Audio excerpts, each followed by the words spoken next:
신라 건국 과정을 보면은 박격거세가 나오고 여기 흰말 소볼돌이 이렇게 해서 나오는데요. 소볼돌이 이제 박격거세를 어렸을 때 키웠다 그러더라고요. 그래서 마소가 나와요. 이 초기에는 힘이 별로 없었어요. 초기에 좀 힘이 없었고 가야계통이 조금 그쪽에서 뭐 어떤 의견 다툼이 있었는지 빠져나갑니다. 거기서 빠져나가고 석씨의 지배를 박씨가 있고 그다음에 석씨가 그다음 왕이 되고 이 석씨는 어떤 고조선 계통이 아니고요. 아마 일본 쪽에서 건너온 외래성씨로 보입니다. 그래서 이게 어떤 이유로든 간에 이들이 들어와서 군사력으로 이들을 억압을 했거나 그래서 이게 석씨를 현재 경주 김씨죠. 이 경주 김씨가 비류계 백제, 비류백제가 이제 부여 쪽입니다. 부여 쪽인데 백제 쪽에도 들어가고 비류백제 백성들이 그다음에 신라 쪽에도 이렇게 양쪽으로 들어가는 것을 제가 봤거든요.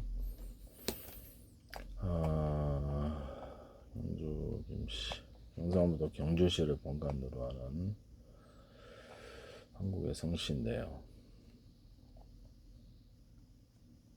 그래서 경주 김씨 시조는 신라 추조왕 김할지인데요. 4대 탈해 이사금 시절에 금계에서 나왔다 해서 붙여진 입니다. 금계.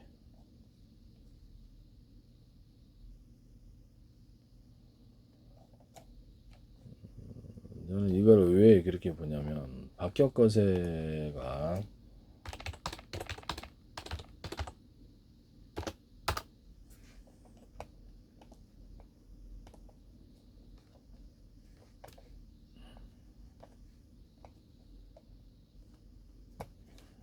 신라 초대 군주인데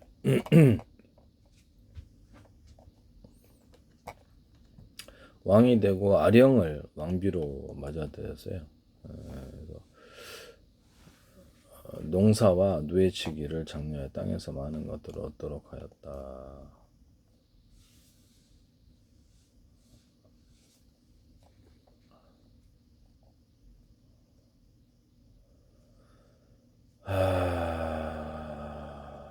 기원전 뭐 69년 사망연도는 출생년으로 사망연도는 4년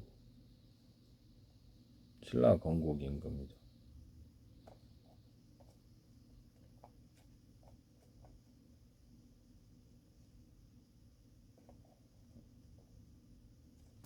박은성 씨 혁거사는 이름 거서가는 왕호 박격거세 거서간 약 60년간 신라 건국제대 신라 최초형으로 57년부터 기원을 사는 60년간 제의하였다. 기독교 하나님께 속한 존재들은 하나님을 왕으로 삼거든요. 하나님 외에 왕이 없게 합니다.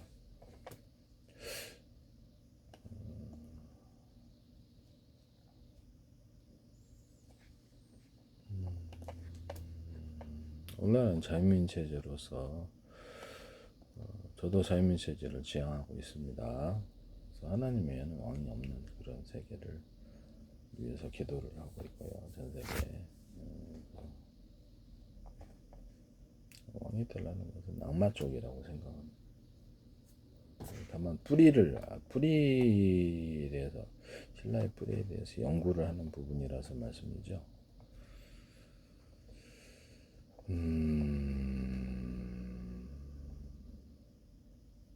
나정, 양산 아래 나정 우물가에 나정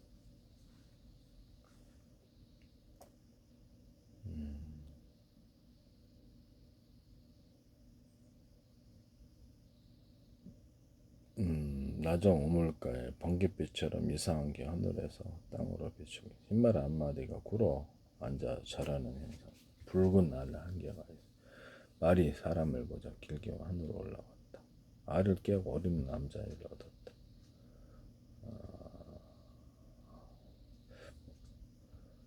새와 짐승들이 따라서 춤을 췄다. 몸에서 광채가 나. 이건 그렇죠. 그냥 신화죠. 실제 뭐 이런 게 있어. 천지가 진동, 해와 달이 청명하다.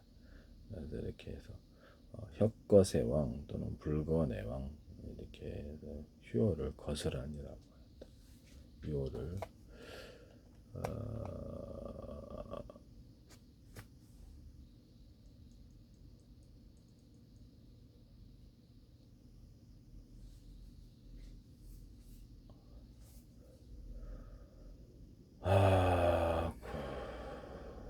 아령을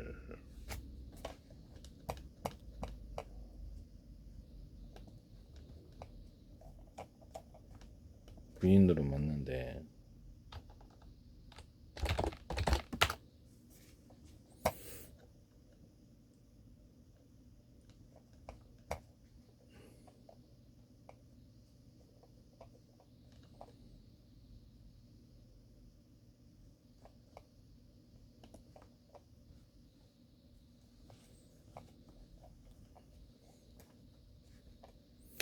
아리영, 아이영, 아영이라고 하기도 하고요. 아령전에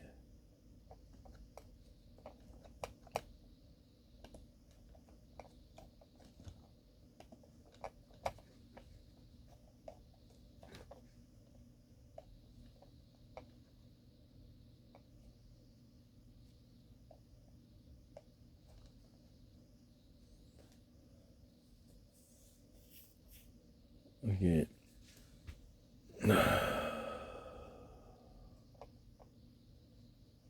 입술이 닭의 부리 모양이었는데 목욕을 시키니 부리가 빠졌고 아령정 우물에 이름을 따서 아이 이름을 아령으로 지었다고 합니다.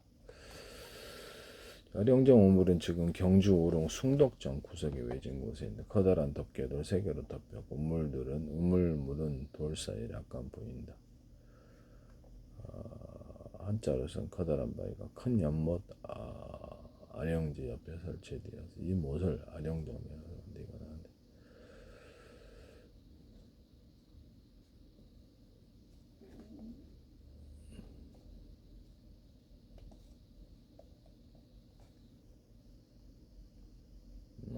자라면서 배어난 용모와 덕행을 같이 13세가 되어서 혁거사 왕이 오르면서 아령도 왕비가 되었다. 남의 차창을 비롯한 삼남 이녀를 낳았다.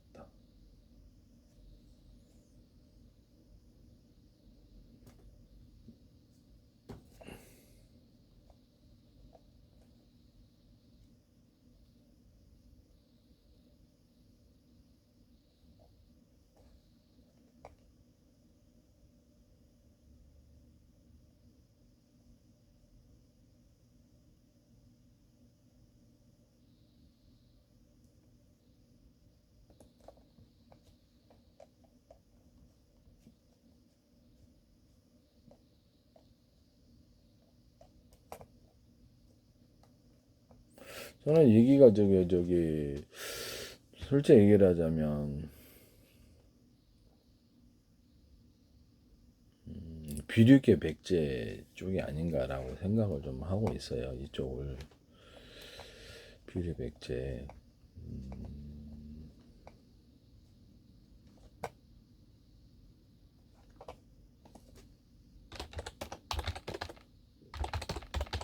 석시 외래성씨는 석시 예수 눌려가지고 박씨가 힘을 못 썼어요. 그러다 보니까 어떤 세력이 필요했었는데 그때 들어온 곳이 바로 경주 김씨입니다. 경주 김씨를 들여와서 석씨를 제거합니다. 자기들에게 고조선의 뿌리가 아니었기 때문으로 저는 생각하고 있습니다. 그래서 혁씨가 왕이 이렇게 어떤 박씨가 어떤 신라 건국 초기에 됐다가 박씨와 경주 김씨의 결합으로 인해서 이들이 제거되는 과정이 있어요. 그래서 이 부분을 지금 그래서 비류백제 신라 그 통일을 보면은 가야 쪽이 처음 떨어져 갔던 것이 나중에 건강가야가 들어오면서 김유신 쪽에 들어오면서 비류백제 경주 김씨하고 이렇게 김해 김씨, 박 씨가 번갈아 가면서 이렇게 해먹거든요. 이런 부분을 말씀을 드립니다.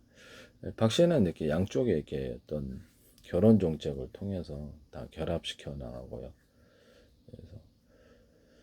그래서 또 어떻게 보면 이게 또 이 신라 쪽에 의미가 있는 게 부역의 비류백제하고 그다음에 그 떨어져 나간 가야 세력들과 같이 협력을 했다는 점에서 그래가지고 하나의 어떤 귀족 사회를 구성하면서 혼혈을 이렇게 결혼 정책을 통해서 천년간 해먹었단 말씀이죠. 천년왕국을 해먹었는데 그래서 어떻게 보면 이게 상당히 잘한 부분이 아니었는가라는 생각이 듭니다. 그리고 골품제도를 운영을 해가지고 그 고조선의 뿌리를 계속 지켜나갔다 이렇게 생각합니다. 고조선이 망할 때쯤에 이게 그쯤 해가지고 안 되는 집안이 항상 그렇듯이 부여가 빠져나갑니다. 이렇게 서로 빠져나가. 신라 초기에도 보면 가야 쪽 세력들이 빠져나가거든요. 원래 같이 존재하고 있다가 그 다음에 이제 신라가 약화되죠. 신라가 약화되는 부분이 있는 것 같은데요. 제가 보기에는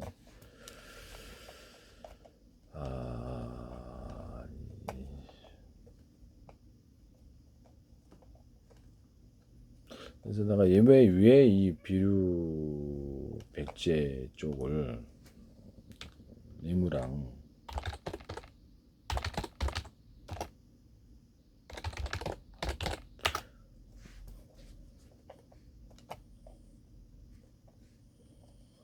비류 백제 쪽이 제가 보기에는 군초고왕 있잖아요. 군초고왕 때도 비류 백제에 오랫동안 왕을 못 내다가 비류 백제가 흡수가 됐죠. 백제 세력에 의해서. 거기서 흡수가 되고 원래 이렇게 국가를 하나 건설했는데 흡수된 걸로 보입니다. 그것이 양쪽으로 들어갔어요. 백제 쪽에 들어가고 신라 쪽에 들어갔는데요. 이런 부분을 말씀을 드립니다.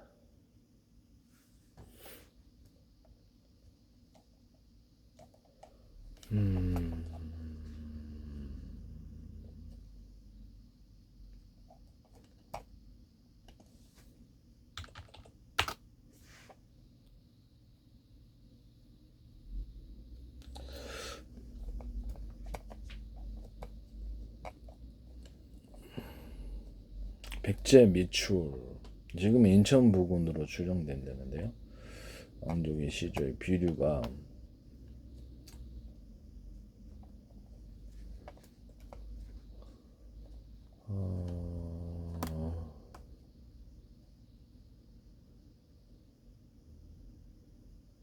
백제왕들은 모두 원조 계보에 연결되어 있으나 이것을 나중에 군초고왕 때 그때 이게 비류백제 쪽이 등장을 하게 됩니다.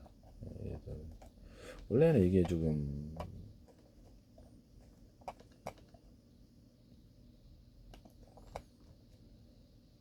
군초고왕 한번 잠깐 보겠습니다.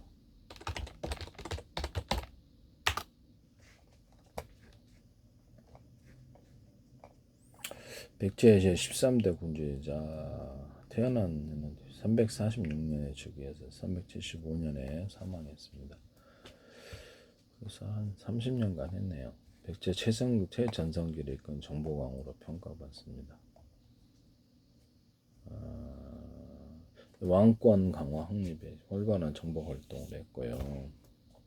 마한 세력을 통합하고 가야 지역까지 진출했습니다.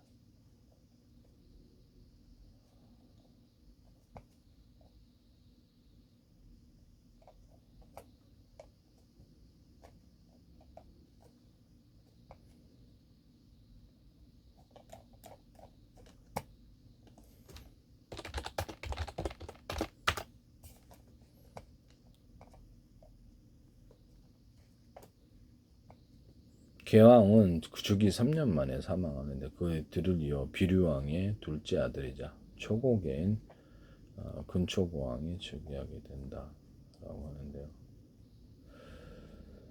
비류라는 것이 이렇게 그 단어를 썼다는 게 참 이렇게 재밌지 않습니까? 근초고왕은 만 54개 연명제 하나였던 백제의 첩중 부족국가 면모를 갖춘 무렵에 비류왕의 둘째 아들로 태어났다. 연명체였던가 본데요. 비류왕은 백제의 11대 군주이자 건기지. 백제 시조 원정형은 비류나 20대 군주 비류왕과는 다른 인물이다라고 하는데요. 그래도 의심스럽지 않습니까?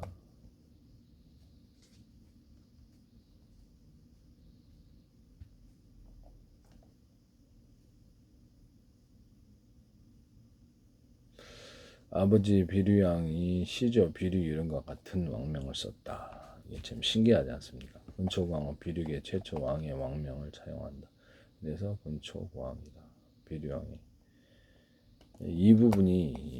이 부분이라는 거죠. 비류가 몇백 년 왕을 못 내다가 왕을 낸 이런 부분이 있었다. 이게 참 신기하다는 거죠. 그래서 안쪽에 백주 쪽에 들어가고 신리 쪽에 들어간 게 지금 현재 경주 김씨다 이렇게 생각하고 있거든요. 역사에서는 이걸 가르치고 있지 않은데 제가 역사 연구를 재밌어서 계속 보다가 보니까 이걸 발견했다는 거죠. 이거 봐라, 비류백제가 어디로 갔지? 라고 생각을 했는데 안쪽에 들어가서 몇백 년 후에 왕으로 나옵니다. 이게 내부안에서 은밀히 세력을 갖다가 넓힌 건지.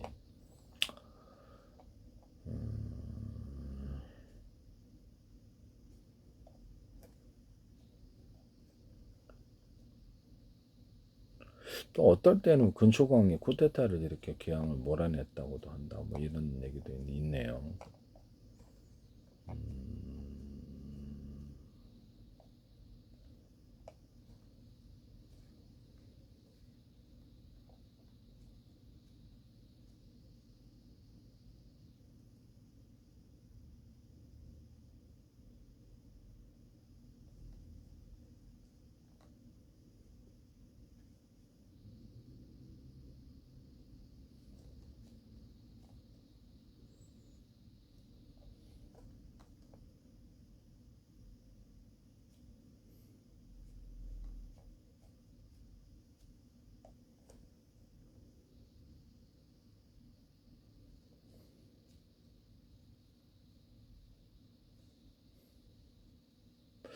고이양 계열의 계양으로 넘어간 왕통을 다시금 시조, 비류 계열로 회복하면서 붙여진 승자 왕명이라고 합니다. 비류 쪽, 이쪽 부분이 존재합니다. 여기서 이제 비류 쪽이 본격적으로 근초공왕은 동으로 가야 일본 열대에 진출했다. 서로는 대륙 6지방을 공격하여 점령하였다. 남으로는 마흔 연명을 복속하고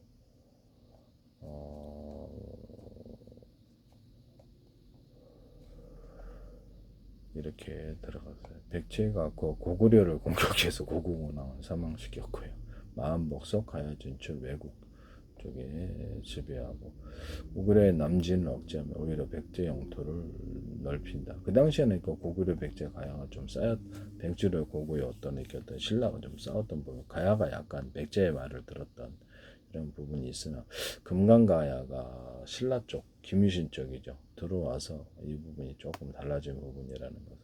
처음에 박씨 쪽 이쪽 그렇죠. 신라 건국 쪽에 가야가 분열이 됐던 부분인 것 같은데요.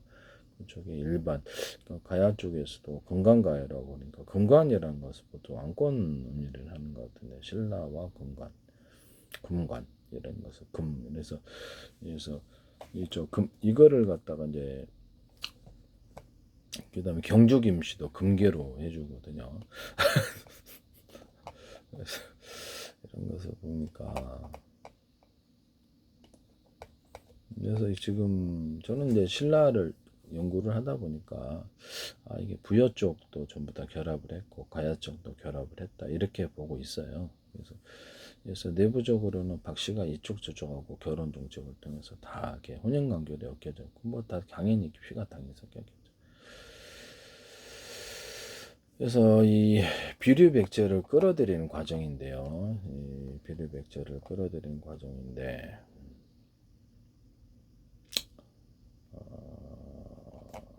비류백제를 끌어들이는 과정에서 석씨가 이제 제거된 거죠.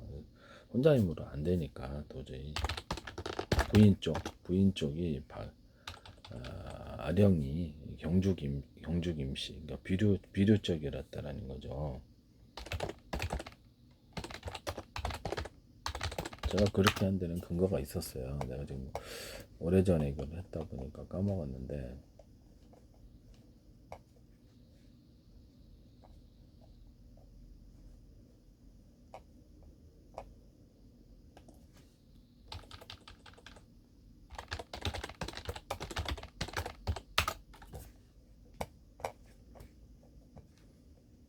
석탈에는 알지가 금기에서 나왔다고 성을 김으로 삼았다.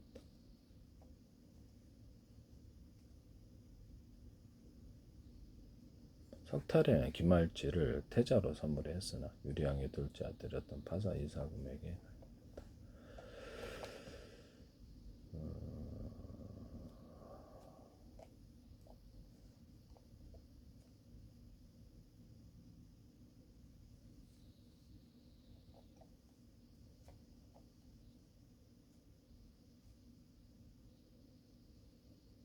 신라 탈의할 때 월성 옆에 숲 금계에서 아이가 나왔다.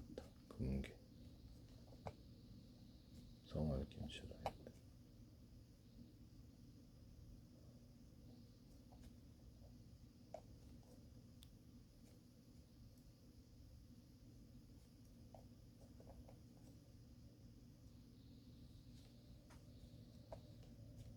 백마는 시조 박혁것의 상징이다.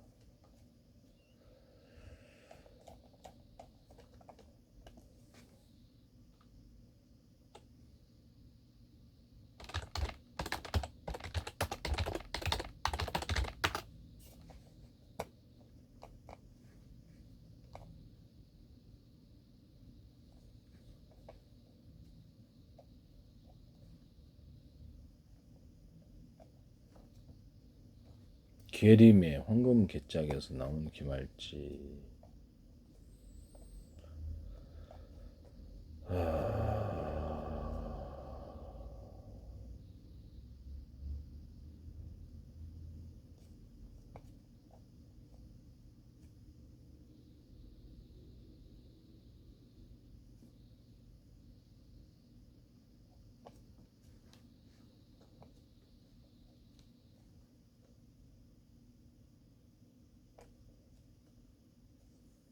석씨하고 박씨는 초기에는 이렇게 결혼을 했던 것으로 보이는데요.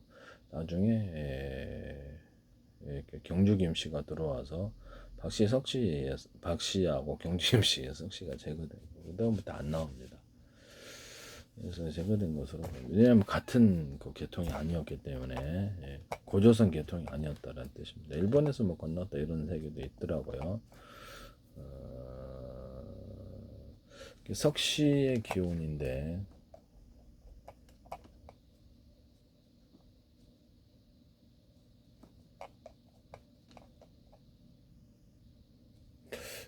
박혁거세가 아래에서 탄생 아령부인도 태어났다. 아령부인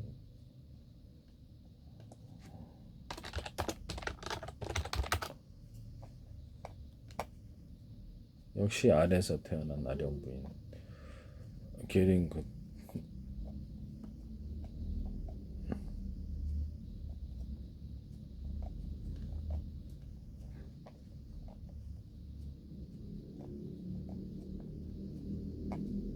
아령부인의 탄생자는 아령정이 자리하고 있고 잎이 탁불이었다.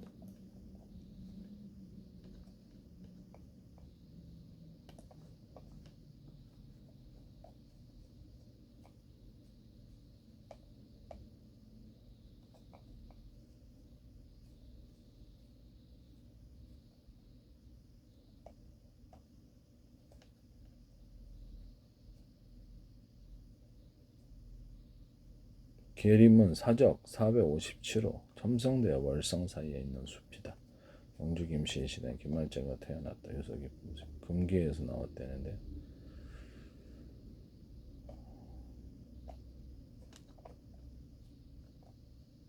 13세 왕후가 된 인물이다.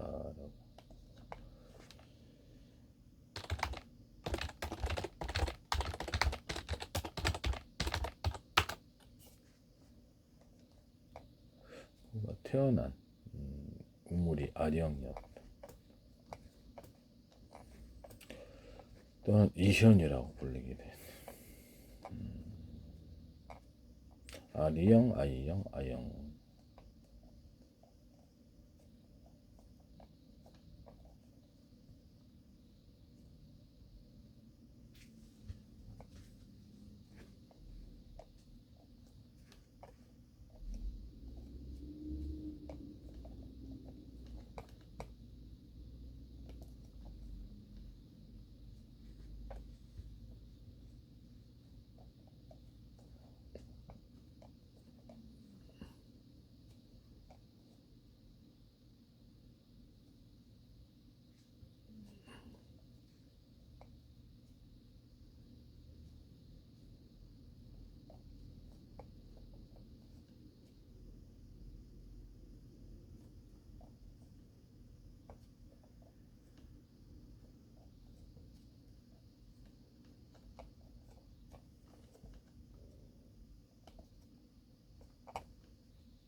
제가 이거 아령 부인 쪽하고 아령 부인 쪽이 이게 비류백제였다고 저는 생각을 하고 있는데요.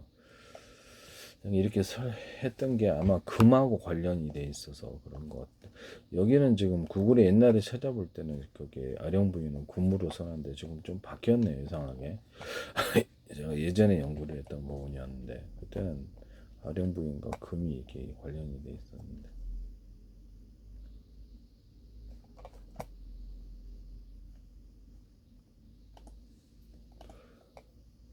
아, 이거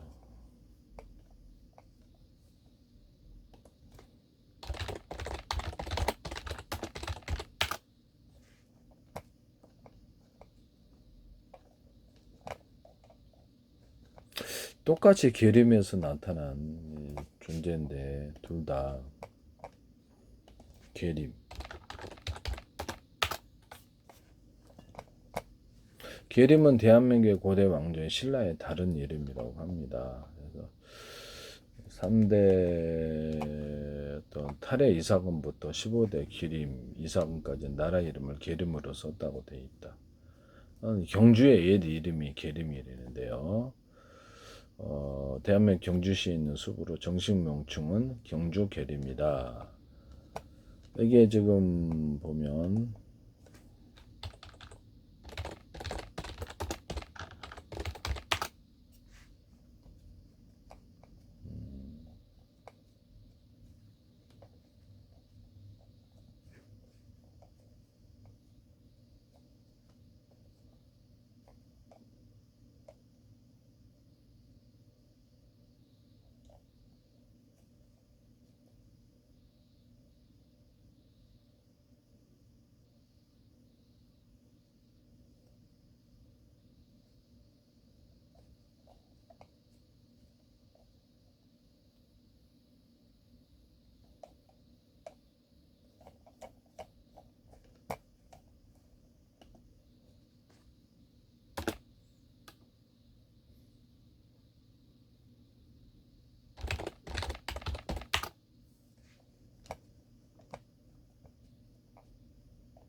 빛으로 박혁것의 이름 자체는 그 빛으로 세상을 다스린다는, 빛은 뭐 하나님의 빛인가? 빛으로 세상을 다스린다는 뜻으로, 빛이라는 비친다는 게 아니고 밝은 빛, 세상을 밝게 다스린다.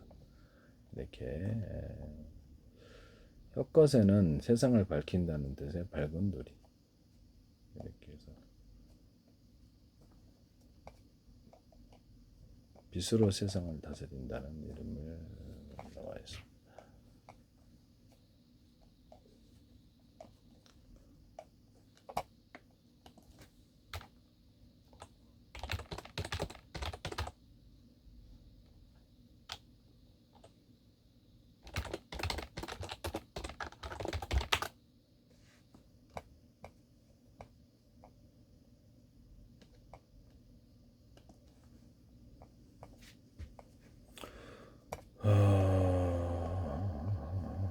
이 계림에서 나정 옆에 숲 사이에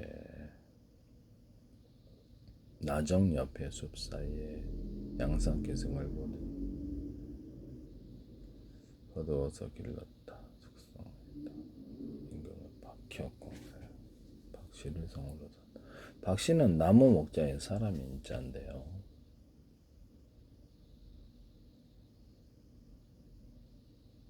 예수님이 그랬는데 나무에 사람이 달린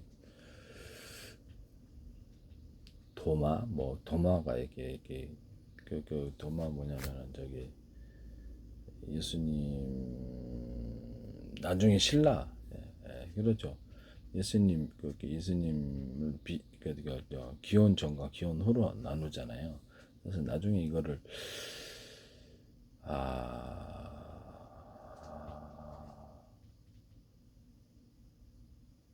도마 쪽에서 이렇게 신앙을 전파했다 이런 얘기도 있더라고요, 신라 쪽에. 근데 정확한 건 모르겠습니다, 저도. 그래서 나중에 그걸 이름을 나중에 성씨를 나중에 바꾸지 않았을까라는 생각도 들기도 하는데, 이건 뭐 야사니까요. 네, 이제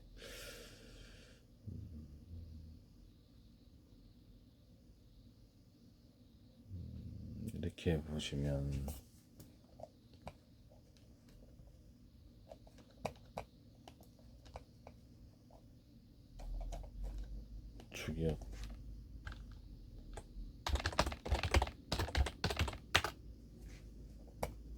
주격군은 신항공여사에 등장하는 경체불명의 군대입니다. 그래서 실제 후에 창작한 이름이라 하는데,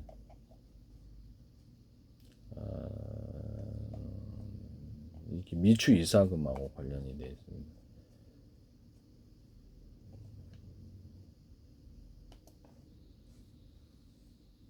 미추 이사금이니까 위추올이라는 거죠. 내가 거기서 이게 이게 비류백제구나 이 생각을 했거든요.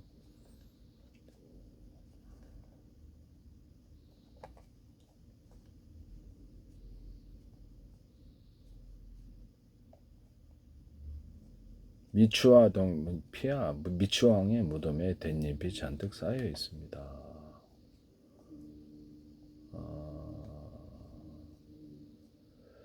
신라 초기에 주변에 있던 작은 나라가 이렇게 신라를 공격하자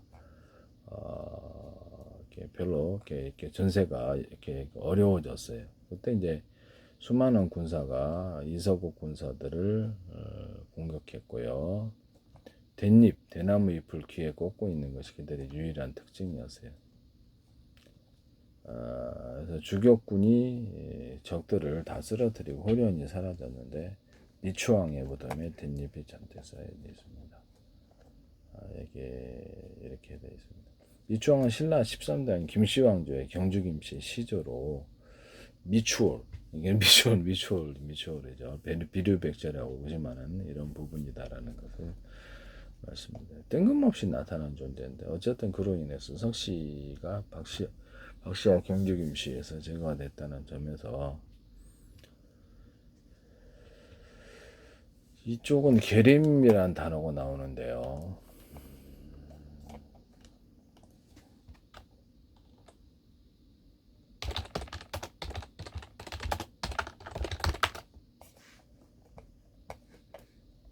계보상 성은 김이요.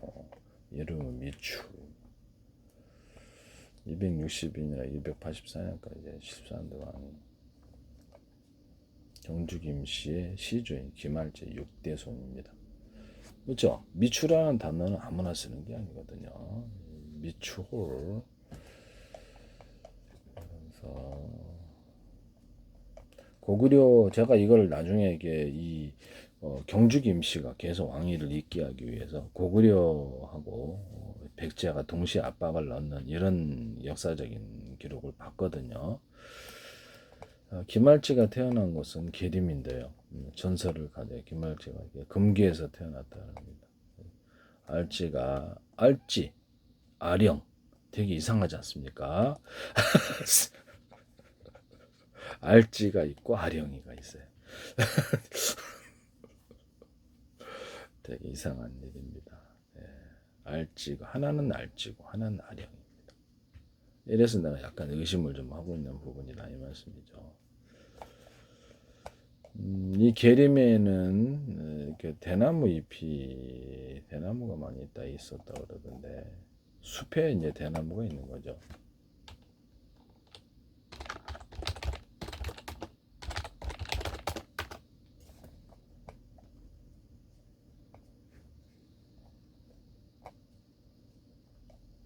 이 15대 기림 이사군까지 나라 이름을 계림으로 썼다고 나와 있습니다. 나와 있기 때문에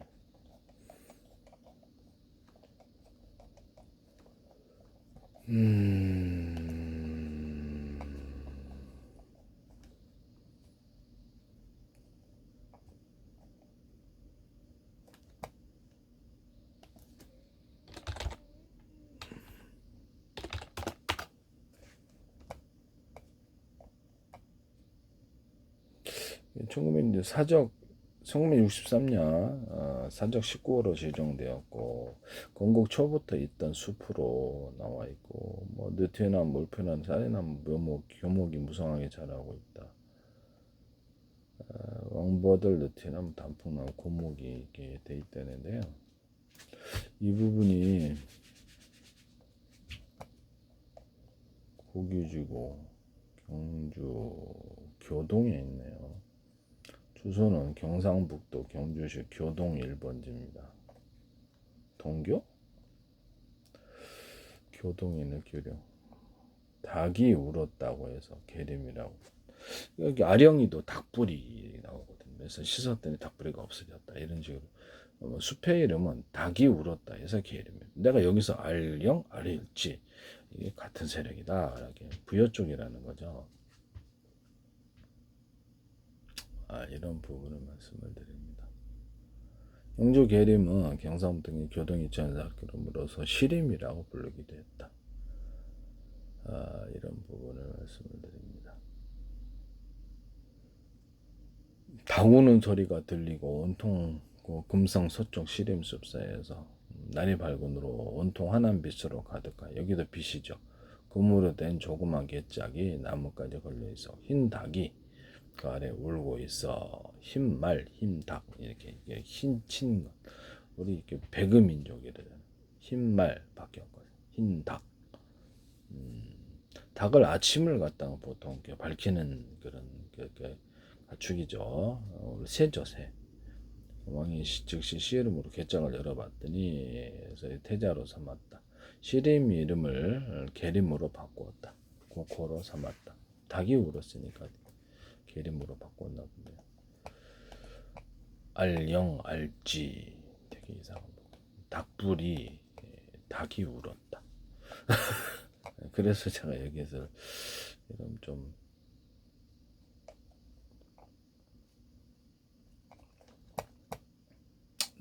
연관이 있다고 보여집니다. 그리고 이제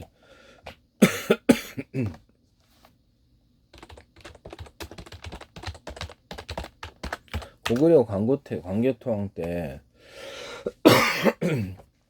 391년부터 412년까지 고구려 19대 왕으로 정복 전쟁을 통해서 고구려 영토를 크게 확장하는데요.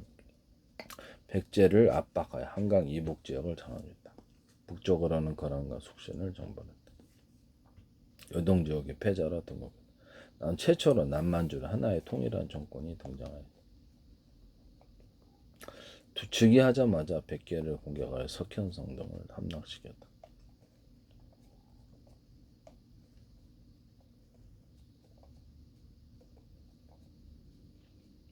신라 400년은 신라 나무랑의 구원 요청을 외의 군대를 몰아냈다. 그래서 5만의 병사력을 갖다가 신라 쪽에 두거든요. 그러고 나서 신기한 이런 경주김씨 쪽을 계속 왕으로 세우도록 압박을 넣습니다. 내가 이쪽이 그래서 이게 부여계구나 이렇게 그 느낌을 가졌거든요. 이런 생각을 가졌거든요. 그럼 자기네 그렇죠 부여 쪽인가 아닌가? 경주김씨가 부여 쪽이라는 거죠. 비류백제라고 해요. 미추란 이름을 왜 쓸까요? 네, 미추. 고구려 18대 왕은 고국양왕의 아들, 이름은 담덕. 중국적인 이름이 안으로 기록되어 있습니다. 13세 태자로 척봉 18세 왕이 올랐다. 영토를 크게 개척한 왕. 근초왕하고 좀 비슷하네. 어쨌든 영락대왕이라는 호칭을 사용했다.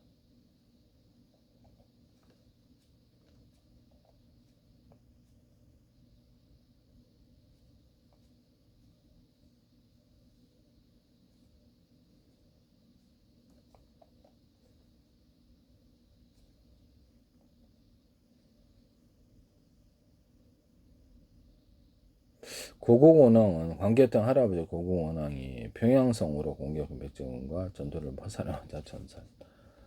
고구려 백제 관계는 돌이킬 수 없이 악화되었고, 이런 그러니까 전쟁을 하다 보니까 아무래도 이런 서로 간에 관계가 악화됐네요. 원래 백제도 고구려에서 나왔어요. 어머니가 틀렸던 것으로 보입니다.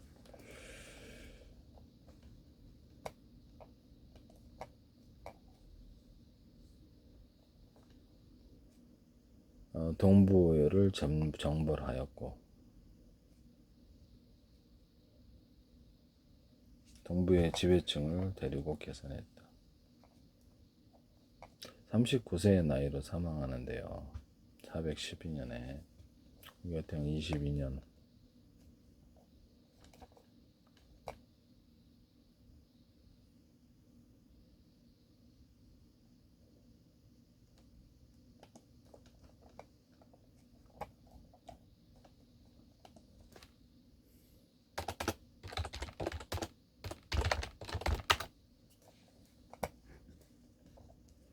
고구려 광개토왕은 신라의 보병과 기병 5만을 보내어 백제, 가야, 외의 연합군을 물리쳤다.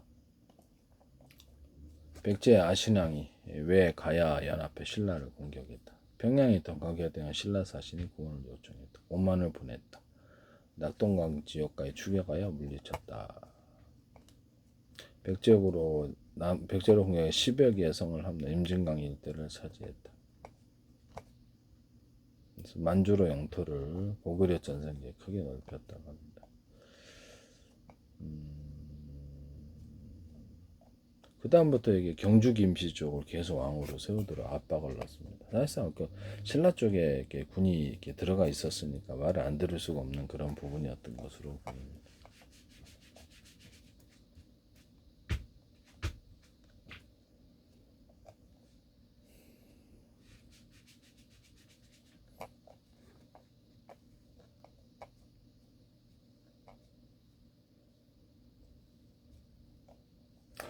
그 400년이랍니다. 그때.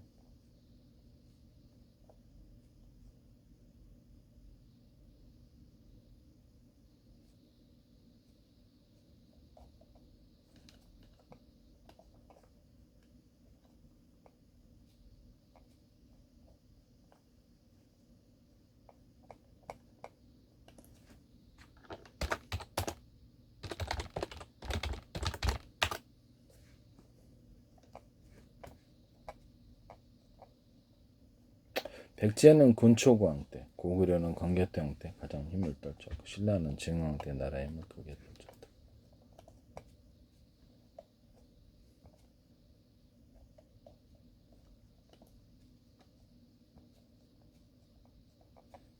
본명은 담덕.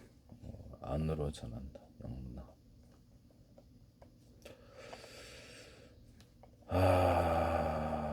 삼국시대 고구려 19대 왕이고 391년 412년까지 제위하였습니다. 신라의 뇌물 마립가는 고구려의 도움을 요청했다. 광개통에 5만 군사를 보냈다.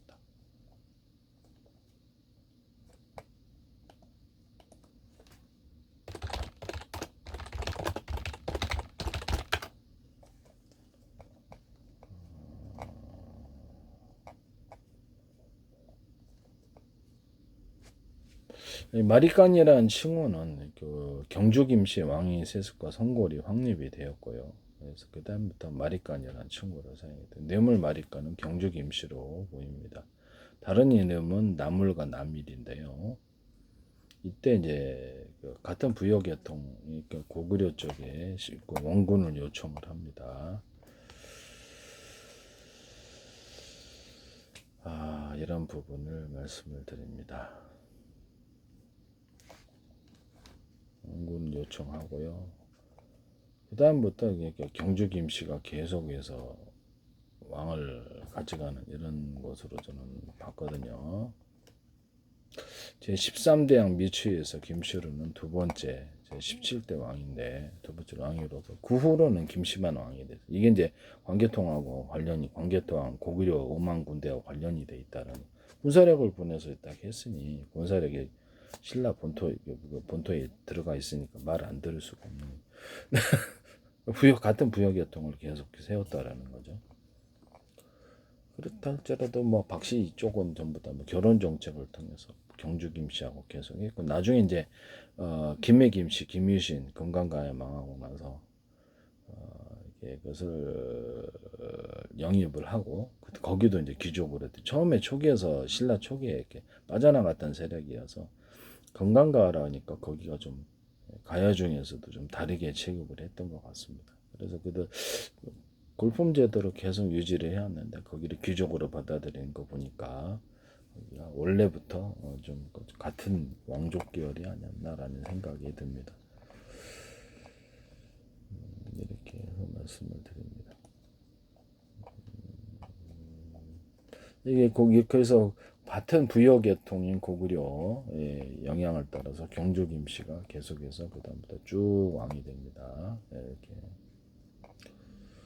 제13대왕 미추에 의해서 김씨로는 두 번째 왕이 올랐다라고 이렇게 신기하죠. 미추홀이잖아요. 왕의 모침도 이사금에서 마립간으로 바뀌었다. 마립간이라는 것은 이제 경주 김씨가 완전히 왕족으로서 완전히 자리 잡게 되는 그것과 변해서 마립간이라는 이름을 썼나 본데요. 이렇게 말씀을 드립니다. 그래서 이쪽이는 이제 미추라는 단어를 왜 썼을까? 그러면 아령이랑 알지랑 뭐 도대체 그렇죠. 또 이름이 있는 거죠.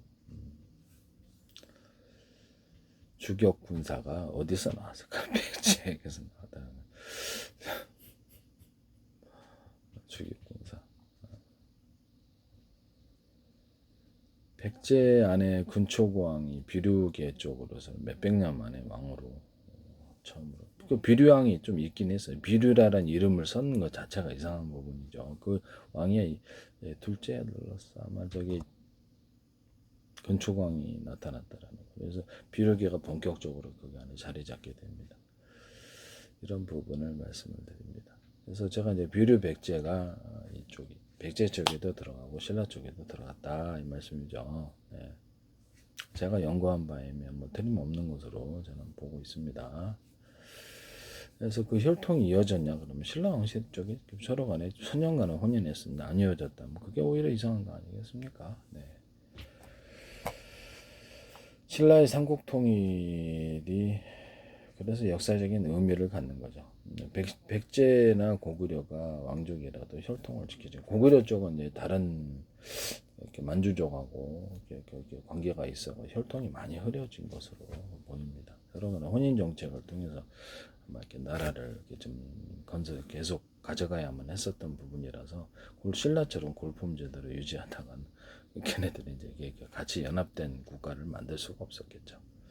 백제도 보면은 백제 쪽도 딱히 어떤 백제 성씨가 우리가 지금 역사 연구를 하다 있나 그러면 별로 없는 것 같아요.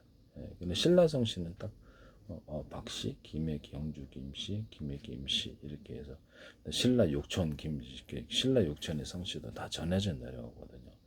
조선시대에도까지 신라 망한 후에 뭐 고려도 그렇고 조선시대까지도 지금까지도 쭉 전해져 오고 있습니다. 그래서 이런 부분을 말씀을 드립니다. 뭐 이런 노력이 자기네들의 성실을 지키고자 하는 노력이 있었지 않았나라는 생각이 듭니다. 이런 부분을 석씨는 어디냐면 여기서 보면은 그래서 내무랑이 즉위한 이후로부터 박씨, 석씨, 김씨 세 성씨 왕위를 교대로 계승하던 것은 김씨만 왕위를 독점적으로 세습하게 되었다. 이렇게 석씨가 이제 완전히 그래서 제가 보기에는 석씨가 사라진 이유가 그래서 원래 이제 계속 해먹었어야 되는데 관련이 있더라도 같은 계열이 아니었다는 석씨의 기원을 볼게요.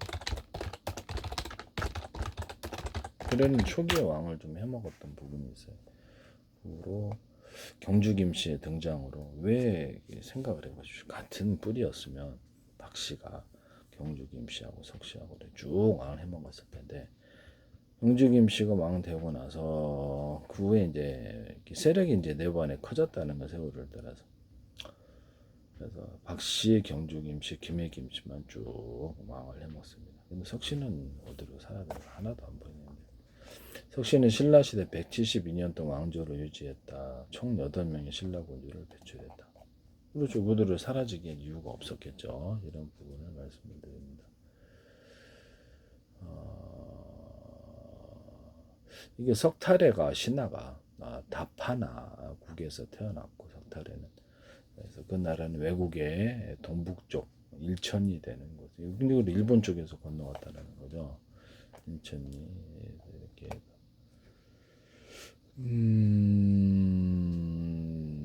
괴짝에 넣고 그건 모세시는 비슷해. 어머니는 알을 비단으로 싸서 보물과 함께 괴짝 생각을 해보세요. 왕을 해먹었잖아요. 그럼 금괴라도 금괴짝으로라도 좀 해줘야 되는 거 아니에요. 기말지는 금괴짝을 해놓고 나무까지 걸려 있었다고 그러고 여기는 그냥 괴짝이에요. 그렇죠? 예. 여기는 괴짝으로 놓고 바다에 띄어보냈다. 괴짝에 넣어둔 것을 열고 나왔으므로 탈해라고 하였다. 이게 한국에서 경주시를 경상북도 경제를 관영한 선거에서 시전한 신라사대가 탈해 이사금이다.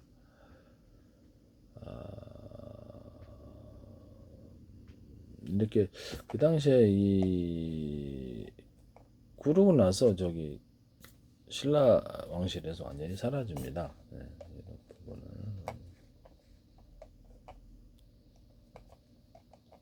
아마 뭐 그렇게 이유가 있었겠죠. 서로 뿌리가 틀렸으니까 아마 그거를 그렇게 저는 생각하고 있습니다. 네.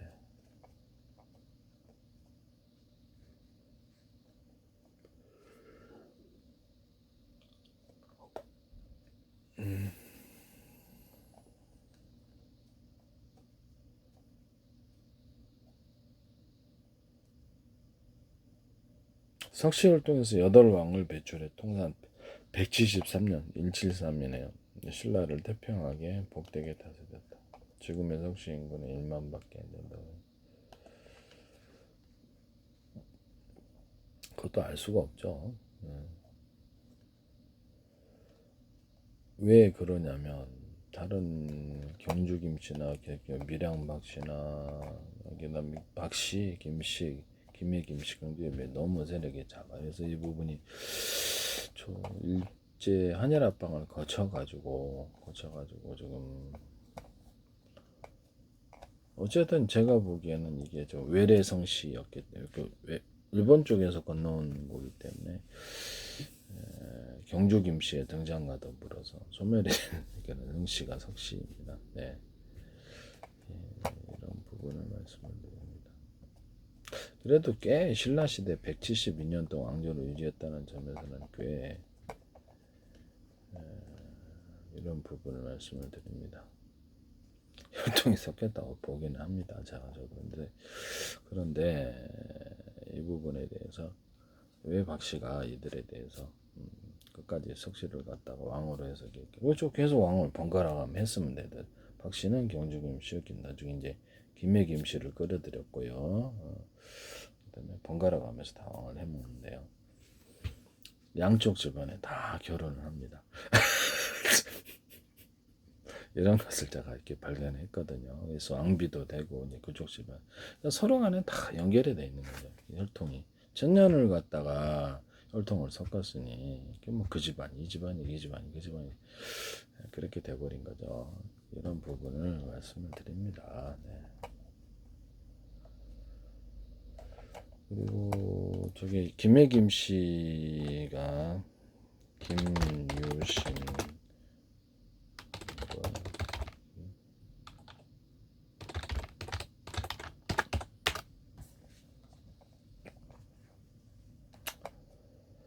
김유신은 김씨, 김혜김 충씨라 김혜김 씨의 세계를 이루었다.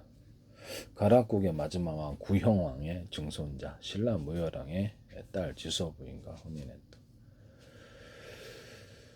그래서 경파, 사군파, 삼연파가 주류를 이루고 그 직계종파로는 그래서 148개파로 가세가 크게 번창에 따라서 분파되었다.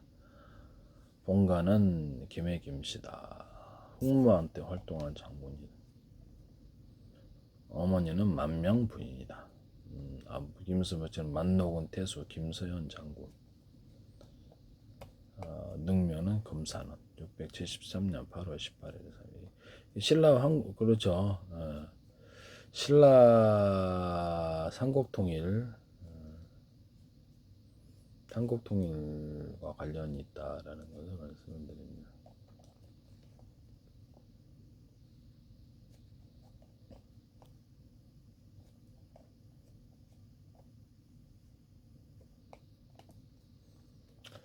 김해김씨는 금강가야 수루왕을 시조로 합니다. 금강가에서 아유타국의 공주 호항옥을 비로 삼았다. 그래서 그다음에 시조 이렇게 실존 시조가 김유신 장군이다. 금강가야 구보족의 추장인 구간의 추대로 왕이 올랐다. 아유타국의 공주 허황옥을 비로 삼았다. 아유타국은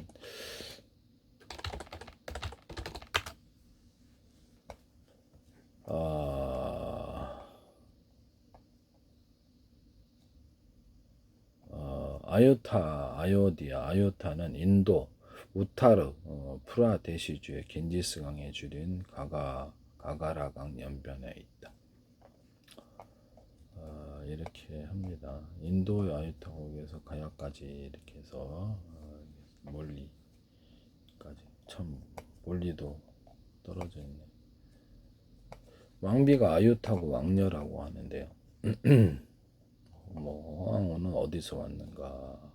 어주 태우라고 남천 축국 왕녀라고 합니다. 고대 도시국가 아유디아 왕국이다라고 하는데요. 인도 겐지스강의 상류 이렇게 합니다.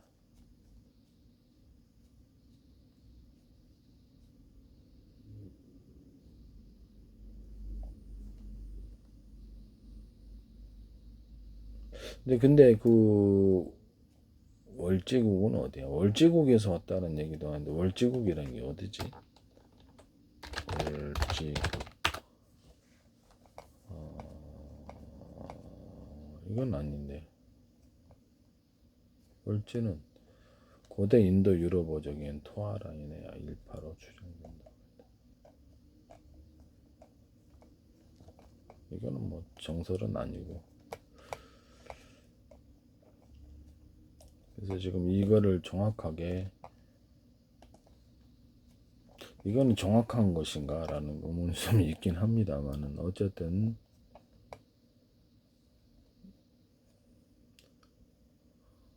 허황우가 자신을 소개하며 한 말을 저는 아유타국의 공주, 성은 허씨고 이름은 황옥이며 이름은 나이는 16세.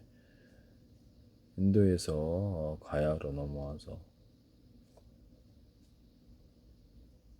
뭐 그 당시에 뭐 사실은 이게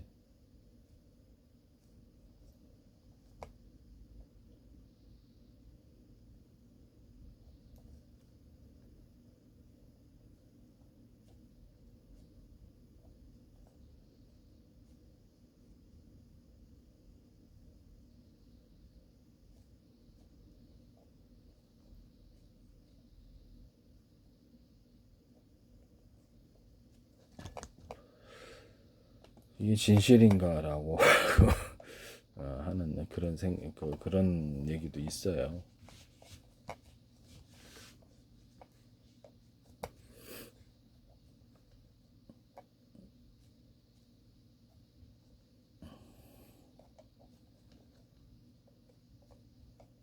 뭔가 이유가 있었겠죠. 그래서 허황옥은 일단 허황옥 허씨라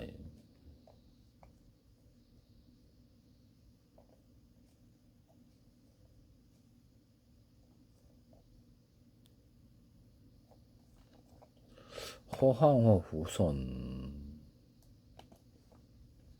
이게 그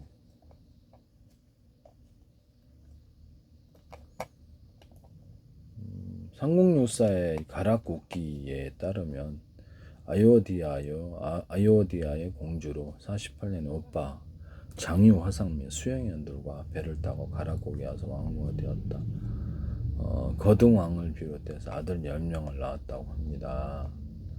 김희김씨와 김희허씨의 시조모인데 많은 종자를 거르고 김해 남쪽 꿈에 상제의 명령을 받아서 공주를 가라고 수랑에 배필이 되게 하였다. 이에 수랑은 유청강 신기가 많은 신하를 보내어 왕으로 삼았다.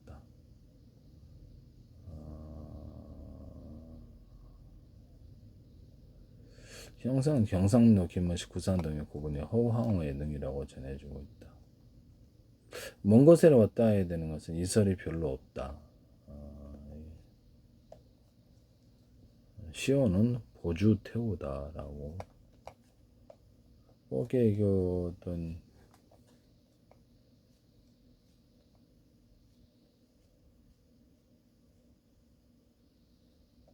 김의 허씨로 이어주고 있다고 합니다.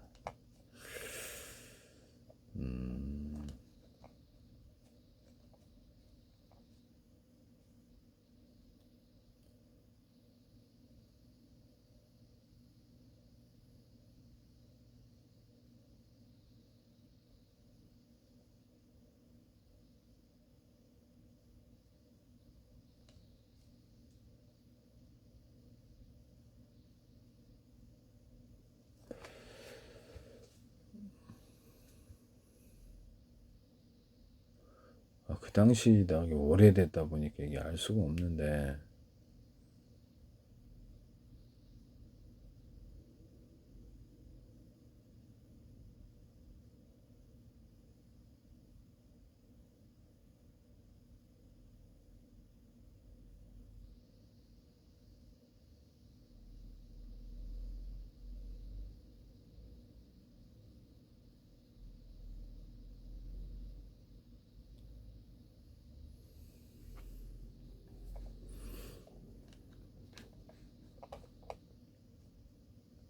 가야의 불교 전례에 기여했다.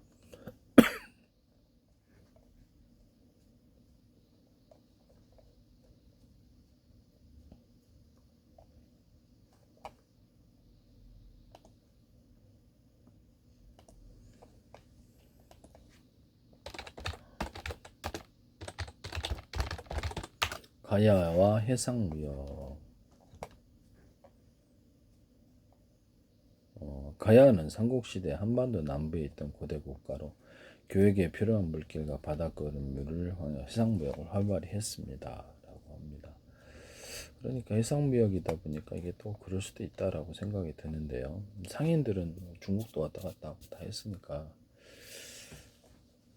뭐 그럴 수도 있죠. 예, 예. 가야 본계진 가야 같은 경우에는 일본 쪽에도 많이 가고 중국 쪽에도 가고 가야 본고지는 경남 김해 오사카사에 긴 백길이 열려 있었고 가야가 이 백길의 해상무역을 장악했다는 얘기가 있다. 이렇게 해서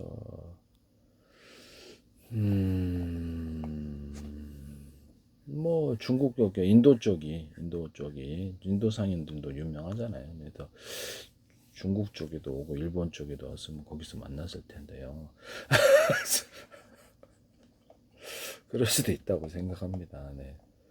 한중일 연결하며 활발했다는 가야문명의 해양무역 이렇게 해서 여기서 인도상인 잠깐 볼까? 그러면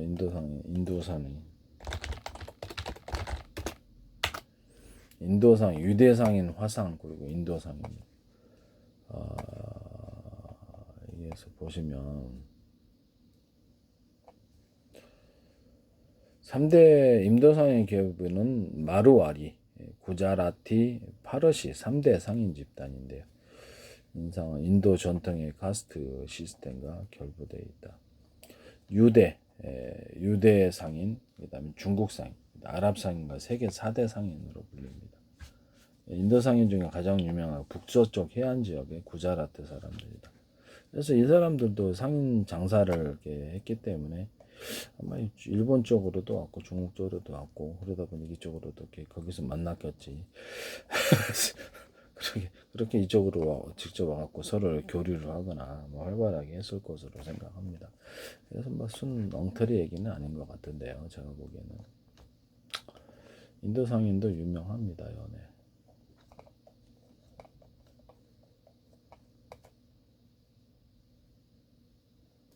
케냐 상권의 80% 검은 대륙의 상권을 장악했다. 아프리카에 철도를 놓을 때마다 생긴 역에 샘플품 가게를 열었다.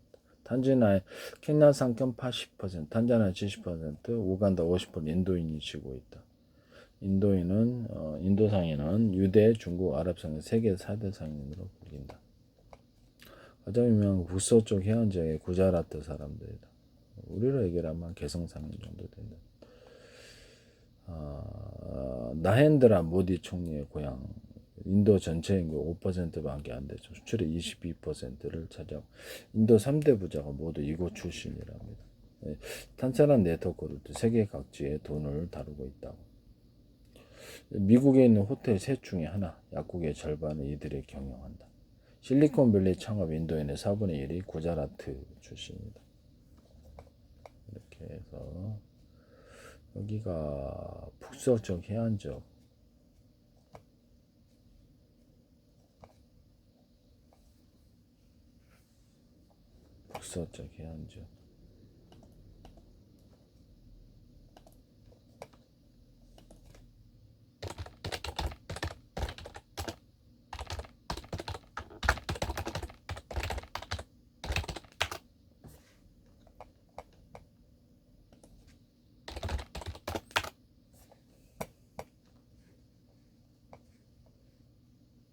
이게 허황홍이라는 사람이 황운대 김혜김 씨의 황운대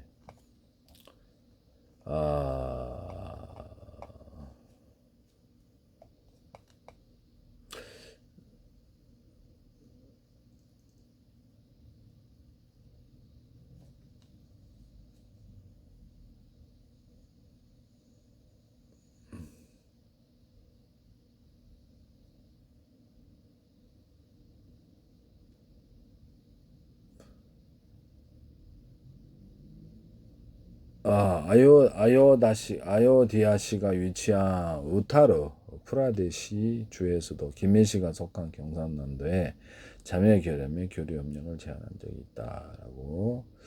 인도 아요디아시가 어디냐 그러면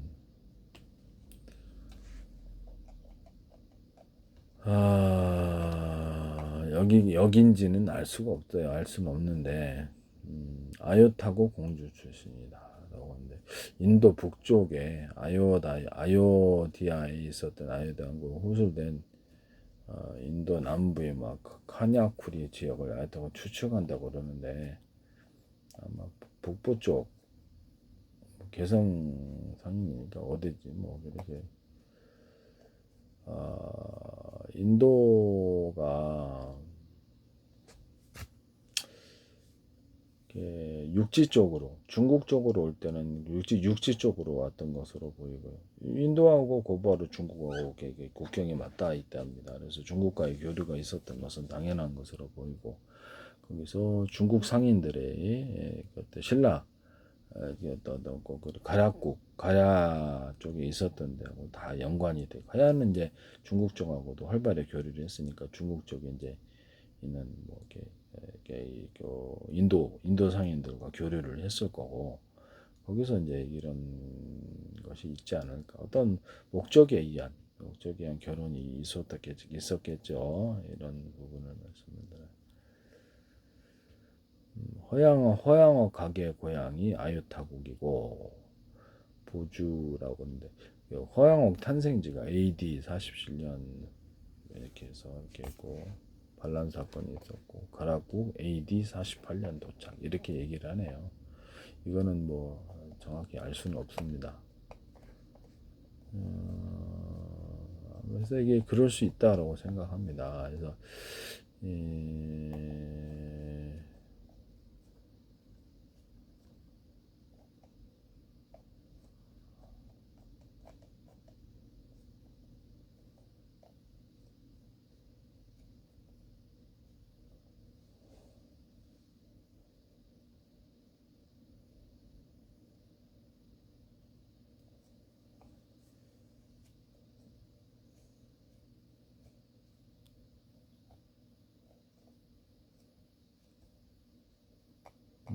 호황을 상징하는 쌍어 뭐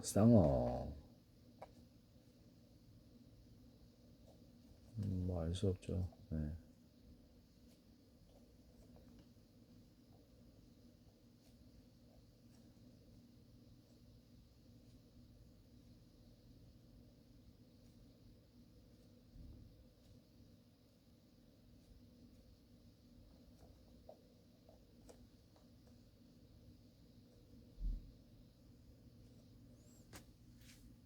인도 상인 유명하다는 점에서 인도는 중국과 곧바로 국경이 맞닿은 점에서 육로를 통해서 그렇죠 교류를 당연히 왔다 갔다 했었고 인도 상인 유명해요. 네, 그렇기 때문에 교류를 안 했다 장사 안 했다 그러면 그게 더 이상한 거다. 중국에 전역을 다녔을 것이고 중국과 해상무역을 했던 가야 쪽과 자연스럽게 연결됐으리라고 생각합니다. 중국의 물품 이렇게 또 인도의 물품이 이렇게 오거나 이렇게 했으면 그것도 그래서 김해에서 출토된 유리 유물 중에 일부가 인도계로 추정되는 것도 사실이다라고 얘기를 합니다.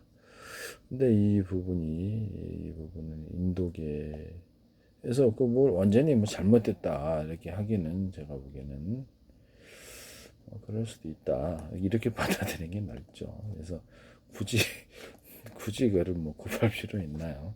그래서 굳이 구할 이유가 뭐가 있겠습니까? 네, 뭐 그러면 그런 거지. 네, 근데 뭐지?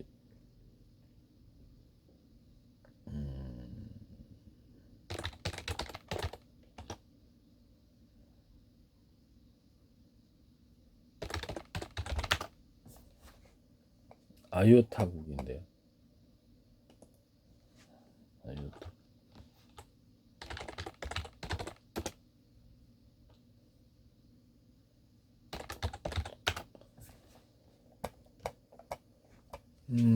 아요디아 왕국이랬는데 인도 겐지스 강의 상류는 사류 강의 그렇다면 북쪽이네요. 네, 북쪽에 있던 곳이네.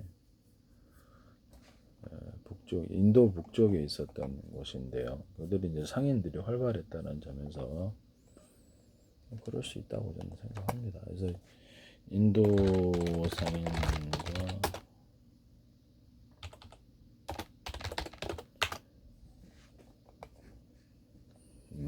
마루와리 상인, 구자라티 상인, 파르시 상인, 자인 상인 이렇게 돼 있어요.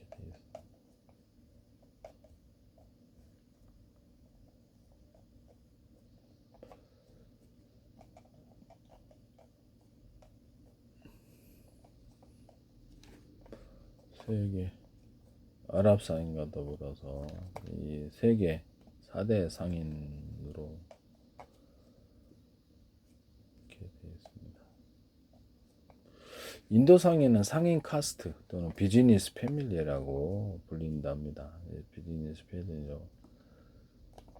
그래서 이들이 전 세계적으로도 굉장히 자금을 굴리고 있다고 합니다. 인도 마르와리 상인 인도 유대인으로 금융업과 유통업을 장악하고 있다. 그래서 인도 진출 시에는 마르와리 상인을 연구할 필요가 있다. 인도부의 절반을 차지하고 있다. 제조업 등 모든 분야에서 가장 큰 힘을 발휘하고 세계 1위 철강그룹 밑달 회장도 마르와리 출신이다.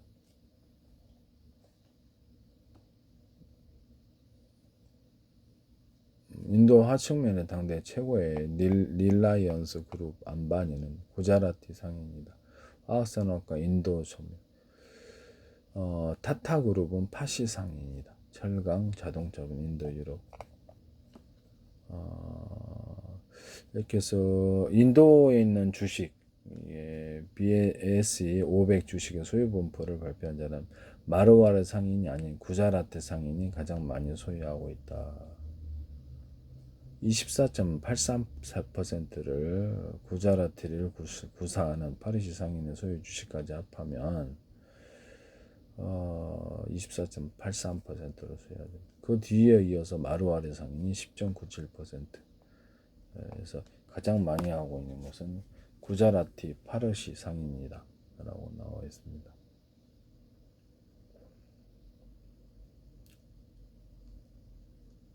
구자라티 출신이 차지하는 주식 가운데 59% 주식은 안바니 형제가 소유하고 있다.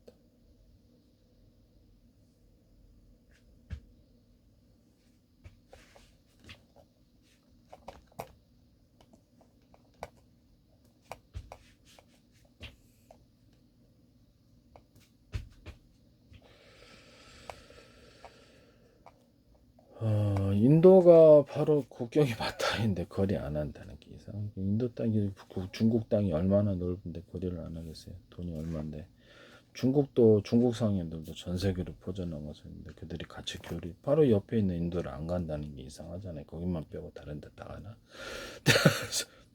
그렇죠. 오랫동안 중국과 인도는 올해부터 문화교육교를 진행하고 거기서 이제 바닷길을 통해서 가야 상인들도 중국과 일본과 활발하게 해상무역을 했는데 자연스럽게 만났으리라. 그래서 이건 불가능한 문제는 아니다라고 생각합니다. 이렇게 해서 뭐 그런 거죠. 네. 그런 부분을 말씀을 드립니다. 어쨌든 신라 쪽이 지금 신라 쪽이 삼국통일할 때 발해까지 공급을 했던 것은 겉으로는 표시했고 39개 신라 발해가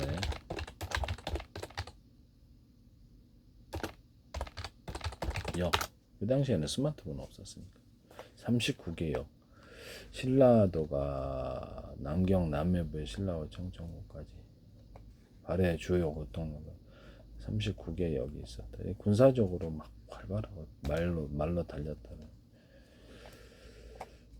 39개 역참이 있었다. 실제로는 이게 그렇죠. 고구려 부흥군, 백제 부흥군을 이끌었던 것이 신라였기 때문에 그 안에 이제 들어가서 지휘를 했다라는 거죠. 신라 화랑들이. 그래서 발해 때도 신라 화랑들이 들어가서 다그 상층부를 지배하고 있었고 내부적으로 다 지배를 하고 그다음에 여진 쪽도 들어가서 결혼 정책을 통해서 나중에 흑수말가까지도 흡수해버립니다. 흑수말가의 본거지로 들어가서 수도를 그쪽으로 옮겨버리는데 계속 말썽이 있었기 때문에 그래서 그쪽 아마 결혼 정책을 다 결혼을 해버린 것으로 알고 있습니다. 여기는 고구려 귀족 출신 대주영이 세운 나라라고 하는데 실제로는 이렇게 신라 왕이 나올 수가 없는 구조입니다. 왜냐하면 당나라 때문에 당나라가 일본까지도 영향을 주고 있었기 때문에 중국 세력들이 일본에 상당히 있었다라는 거죠. 그래서 신라를 갖다 쳐들어오면 신라는 곧바로 이렇게 백제처럼 망할까봐 두려워했다라는 거죠. 양쪽에서 협공을 받으면 이런 부분은 그러나 실제적으로는 발해를 지배하고 있어요. 신라하고 발해는 뭐 전혀 싸운 기록이 없어요. 그리고 39개의 역을 말로 막 왔다 갔다 군사적인 교류는 할 때나 그러지. 그래서 이런 부분을 말씀을 드립니다. 형식적으로만 싸웠다 할 때 형식적으로 싸운 기록이 나옵니다.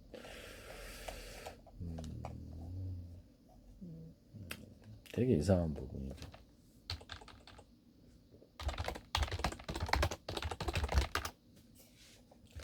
그래서 신라가 당의 요구에 응한 군대를 발해 말갈 남쪽 국경 파행에서는 때나치 낮은 폭소를 산길이 몰아서 도로 돌아 이런 기록 하나 남아 있습니다. 이런 거 하나.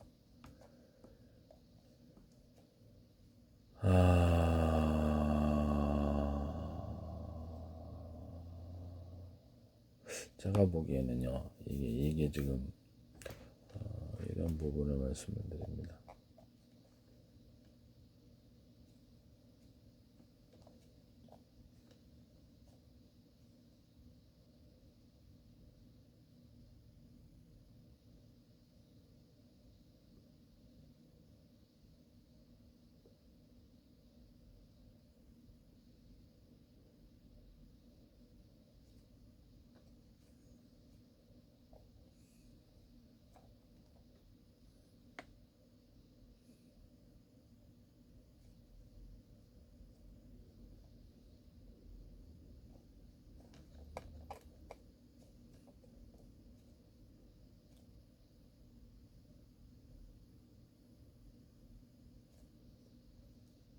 내부적으로는 외부적으로는 이렇게 신라가 발해하고 우리는 아무런 관계 없어요. 이렇게 계속 그 문서적으로도 확인하거든요. 그리고 실제 제대로 발해가 있었던 동안에 신라는 아주 태평했어요. 태평 천국을 맞이했는데요. 이런 뭐 외부의 적이 없었어요.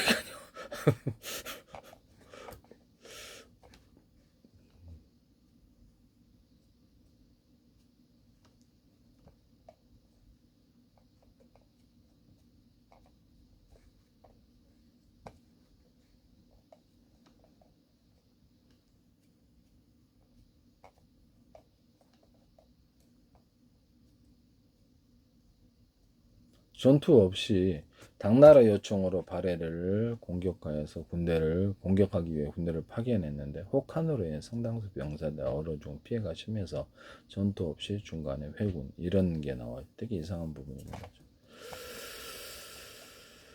이런 부분을 말씀을 드립니다. 제가 보기엔 39개 말역을 운영해서 긴급히 할 때는 군사적으로는 할 때는 그렇게 하는 거죠.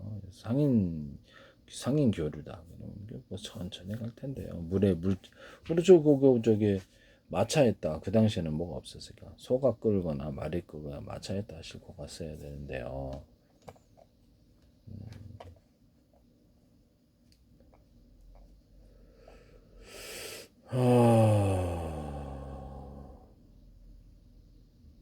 신라가 백제 부흥군을 이끌었다.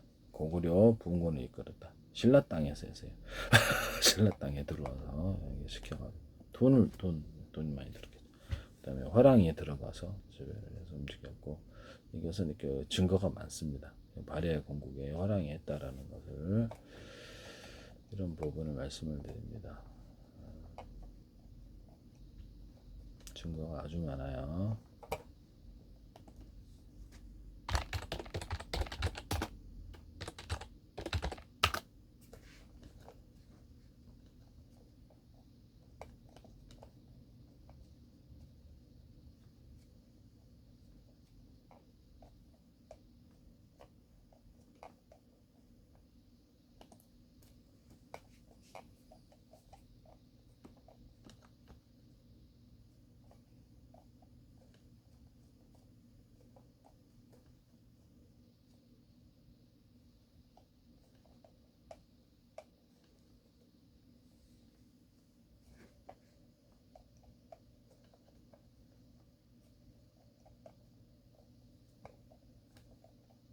왜 그렇게 했을까요? 발해를 갖다가 만약에 신라가 차지를 했다면 당나라의 공격, 그 다음에 일본의 공격이 일본 안에도 중국 세력이 있었으니까 당나라 영향 아래 거기가 돌골 쪽이 빠져나갔잖아요.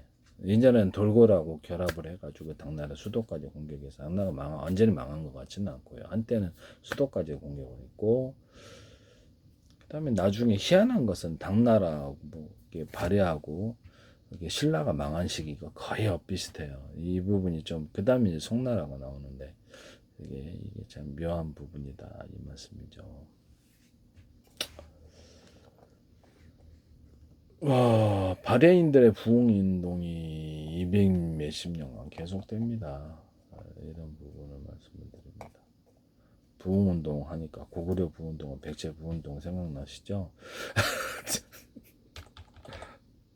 발해 부흥군, 고구려 부흥군이라고 안 해요. 고구려는 이제 사라졌어요.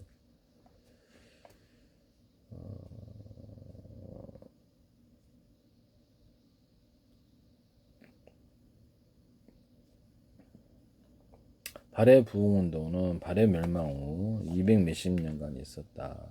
계속해서 이렇게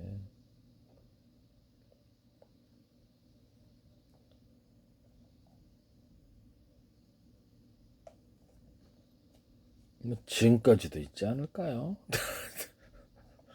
이게 뿌리 깊이 200 몇십 년간 있었던 거는 대대로 그렇게 그만큼 만들려고 했던 건데 뭐 대발에도 있었고 후발에도 있었고 이런 것도 뭐 있었던 모르는데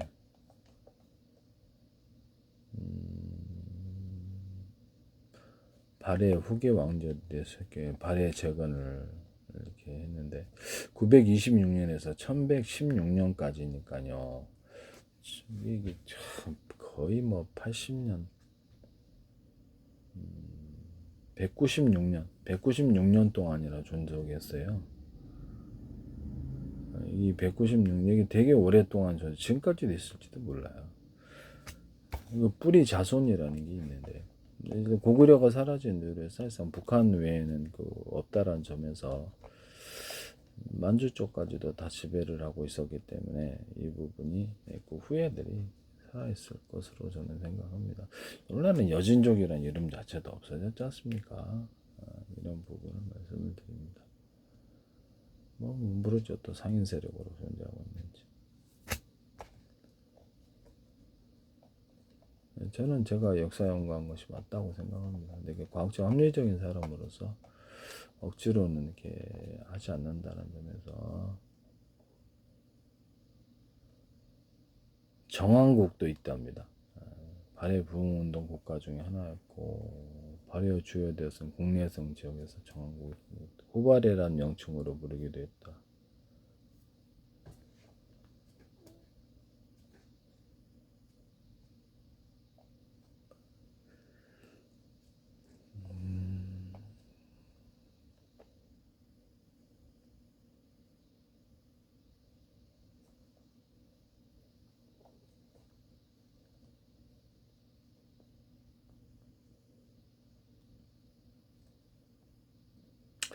발해 왕족이었던 대열림이 1029년 8월 3일 요나라 제2도시인 여동의 동경 요양부에 홍려국을 건국하고 발해부 운동을 벌였다.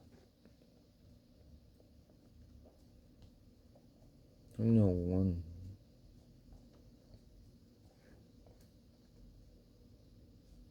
대발해국이 있었다. 요말금 초에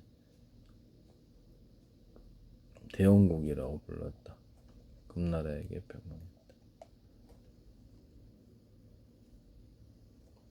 흑수말갈이 바탕이 된 요나라 흑수말 금나라의 공군과 함께 이들이 발해 유민들을 포용하고 이주민 동화 정책을 실시했다.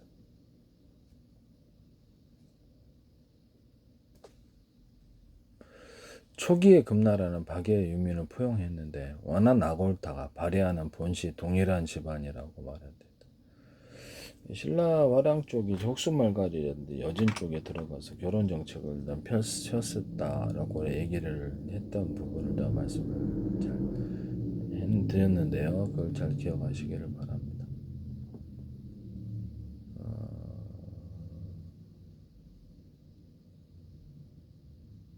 혼자 힘으로는 다시 발해를 건국할 수 없었기 때문에 여진족 중심의 그것을 받아들였다. 여진족도 그 상층부에는 다 추장 쪽 신라 화랑 쪽에 결혼을 왜냐면 발해가 200 몇십 년간 여진족을 다 지배를 했는데요. 혹수말갈에 이렇게 본거지에 들어가서 수도를 삼아버리고 그동안 결혼 정책을 폈답니다. 네, 이런 부분을 말씀을 드립니다. 이게 신라 화랑 쪽에서 했다라는 것이죠. 겉으로는 이제 이렇게 그 대조영 이쪽 세력을 내세우고 실제적으로 귀족이라든지 이쪽 지배 세력 겉으로는 신라 왕족이 그 왕이 될 수가 없어요. 일단 당나라 협공 받아서 죽으니까 당나라 왜 일본의 협공을 받아 신라가 망해요. 그래서 이런 부분 필사적으로 아닌 것으로 유지를 했는데 일본 당나라에서는 엄청나게 의심을 했던 것으로 보입니다. 아니, 실제적으로 지낼 거면서 이런 생각을 가졌던 것 같아요. 동남국도 있었고 이건 아니고 고려는 발해 부흥운동을 돕지 않았다. 발해는 어쩔 수 없이 혼자 힘으로는 도저히 안 된다는 걸 알고 후에 이제 청나라 세우는데 같이 도움이 됩니다. 이런 청나라 세우는 과정에서도 이 발해 세력들이 존재한다는 것을 말씀을 드립니다.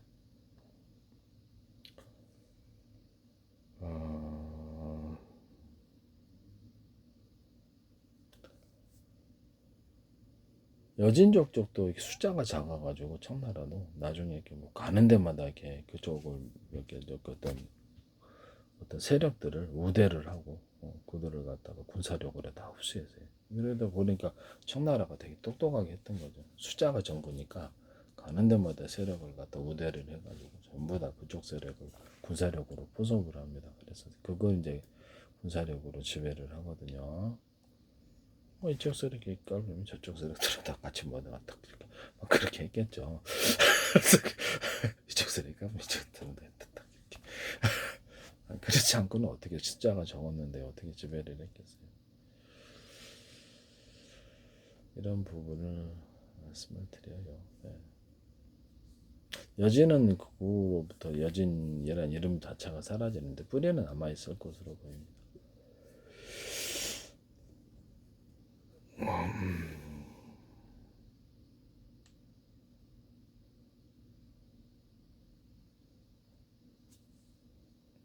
어떻게 보면 이렇게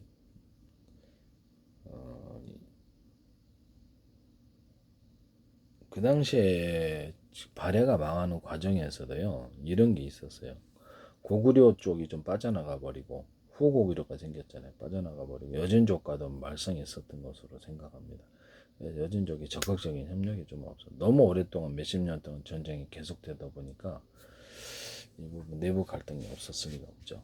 그래서 그다음에 이번에 고구려 세력들이 빠져나온 다음부터 여진 쪽도 조금 문제가 있었던 것으로 보이고, 그러니까 그 안에서 화랑이 들어가서 신라 쪽에 하더라도 후고려 고구려가 화랑 사이에 이전엔 39개에게 있던 말이 다니던 역이 있었는데 그게 후고구려가 딱 가로막아 버렸어요. 그러다 보니 교통이 안 되고 서로 간에 협력이 되지 못하게 돼. 신라 혼 단독으로는 인구수가 적잖아요. 인구수가 적다 보니까 이 반란을 진압을 못했던 것으로 보입니다. 자연스럽게 해서 결국엔 후고구려 세력인 공예 쪽으로 해가지고 이렇게 지배를 하게 되는데,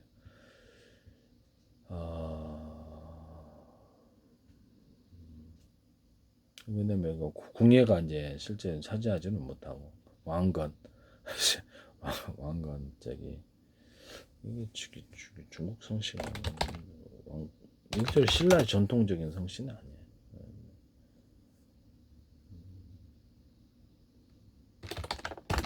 개성왕. 본래는 본가는 개성인데 왕씨. 고려 태조 왕건이 고려 건국하면서 후족들에게 왕시성을 하사했다. 고려제 왕족인 개성왕씨와 강릉왕 제주왕씨가 됩니다.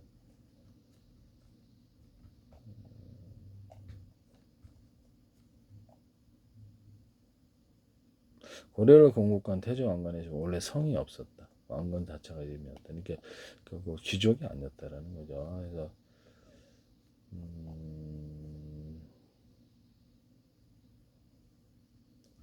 성은 없었다.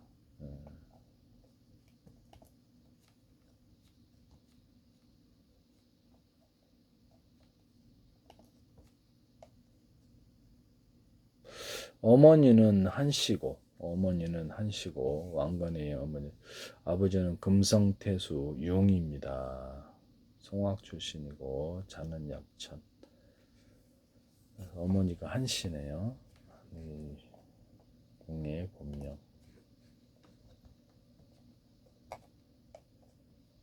918년 왕건에게 축출되었고요.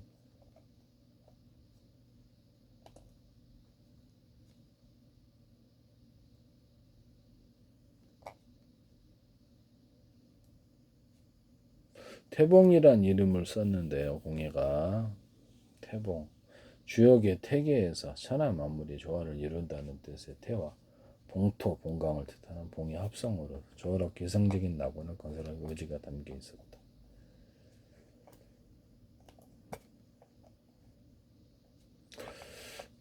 쿠데타가 일어나서 왕에 쫓겨나 죽임을 당했는데요. 철원에서 금강산 이렇게 들어가는 철도옆에 삼방역이라는 조그만 역이 옆에는 돌담이 하나 있고 그것이 바로 공의 무덤이라고 하는데 정확히 알지 못하죠.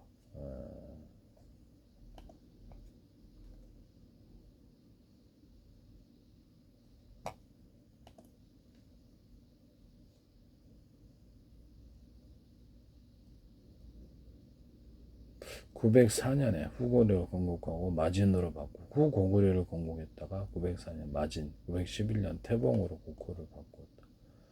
918년에는 공예를 몰아는 왕건이가 국호를 고려라고 하였다. 이렇게 합니다. 왕씨가 뭐 전씨가 됐다. 뭐 이렇게 됐다고 그러더라고요. 근데 정확한 건 나도 모르겠네요. 어머니가 어쨌든 한씨라는 점은 좀 독특한 부분입니다. 뭐 신라 전통적인 세력은 아니에요.